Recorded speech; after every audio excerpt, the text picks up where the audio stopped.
قەیران لە دام و دەستگای ئیتلاعاتی حکوومەتی ئیسلامیدا.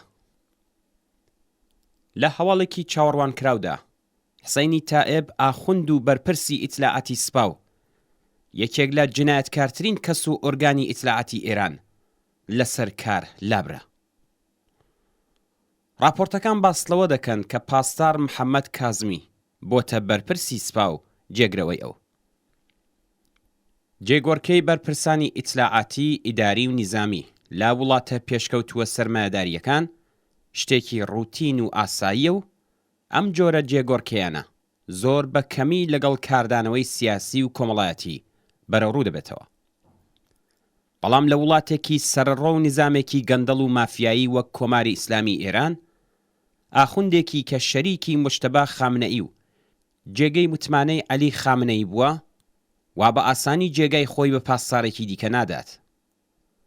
هەر بۆیە بابەتی لەسەر کارلابردنی تائب پێویستە لە چوارچێوەی شەڕی باندەکانی ناو دەسەڵات لا گەندەڵی بەربڵاوی ناو بۆرۆکراسی ناوخۆیی ئیداری و لەوانە لە ناو سیستمی ئەمنیەتی و ئیتلاعاتی لا ڕەخنەکردنی تا ئاستێکی باڵای ئیتلاعاتی لەلایەن ئیسرائیل و ڕێکخراوە سیخۆڕیەکانی تر، لە داماوی بێتوانایی لە ئاست پێشگرتن بە خراپکاری و تێرۆرە ڕێکخراوە سیخۆڕیەکانی ئیسرائیل واتە موسات لە شارەکان و ناوەندە هەستیارە نظامی و ئەمنیەتیەکان و هەروەها لە بێتوانایی لە ئاست بەرەوڕووبوونەوە لەگەڵ ناڕەزایەتیە جەماوەریەکان لە شارەکانی ئێراندا خوێندنەوەی بۆ بکرێت. ڕووداوەکانی ئەم 2 ساڵی دوایی دەری دەخات کە دام و دەستگا ئیتلاعاتی و ئەمنیەتیەکانی ڕژیم لە بەرامبەر ڕەخنە و بوونی دەستگا سیخۆڕیە ڕەقیبیەکانی و بە تایبەت ئیسرائیل گەلێک لاواز و خەسار هەڵگرە.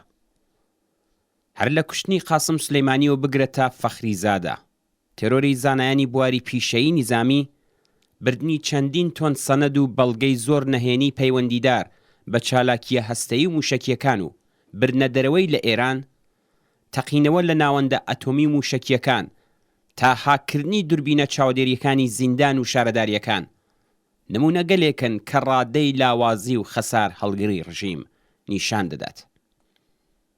هەر ئێستا 17 دەستگای سیخۆڕی و ئیتلاعاتی کۆماری ئیسلامی بێتوانایی و بێلیاقەتی خۆیان لە هەمبەر پاراستنی بەرژەوەندی و سەرچاوەکانی ڕژیم سەلماندووە.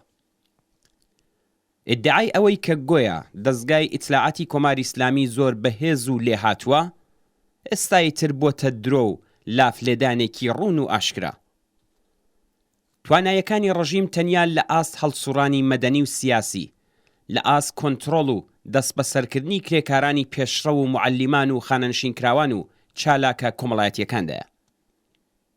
ئەم ڕژیمە لە بەرامبەر دەستگا ئیتلاعاتیەکانی وڵاتەکانی تردا لەباری تەکنۆلۆژیا و هێزی ئینسانی، لە بواری سەختەفزاری و نەرمەفزاریدا گەلێک گەندەڵ و لاواز و بێتوانایە.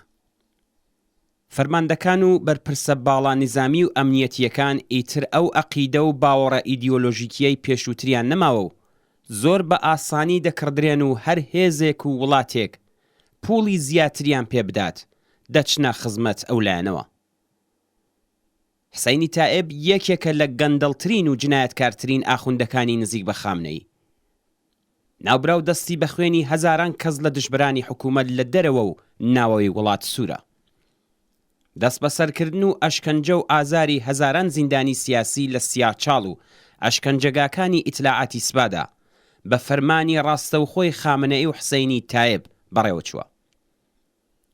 جێگرەکەی حسەینی تائب خۆی یەکێک لە فەرماندەکان و جنایەتکارانی سپا لە بەشی حفاظەت و ئیتلاعاتی سپادایە کە ئەرکی ئەو بریتیە لە دۆزینەوەی ئەو کەسانەی کە ڕەخنەیان کردوتە ناو سیستمی ئیتلاعات و فەرماندە گەندەڵەکانی تری سپا. ئەم فەرماندەگوێ لە مستەی خامنەئی هاوبەشی جنایەتەکانی ئیتلاعاتی سپا بووە و لە کاتی بەرپرسیارەتی ئەودا ئەم گشتە تێرەر و ڕەخنە تێکردانە لە ناوەوە و دەرەوەی وڵات ڕوویداوە.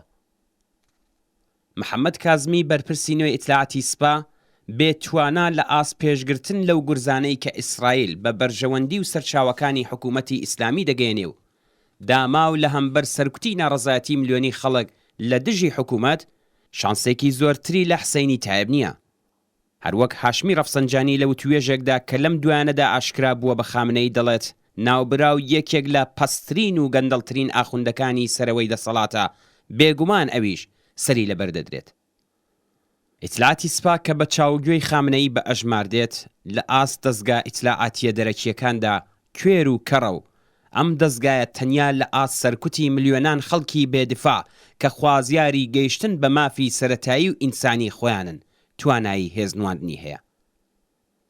هەروەک لە ساڵەکانی کۆتایی دەسەڵاتی محەممەد ڕەزا شای پەهلەویدا ئاڵوگۆڕ و جێگۆڕکێ بە فەرماندە نظامیەکانی بەرپرسانی باڵای ساواک کارساز نەبوو، بە گۆڕینی مۆرە جنایەتکارە ئەمنیەتی و نظامیەکانیش ناتوانن ئەم دەسەڵاتە بپارێزن و جەماوەری بێبەش و ستەمدی توی ئێران ئەم ڕژیمە گەندەڵ و جنایەتکارەش بەس بڵدانی مێژوو دەسپێرن.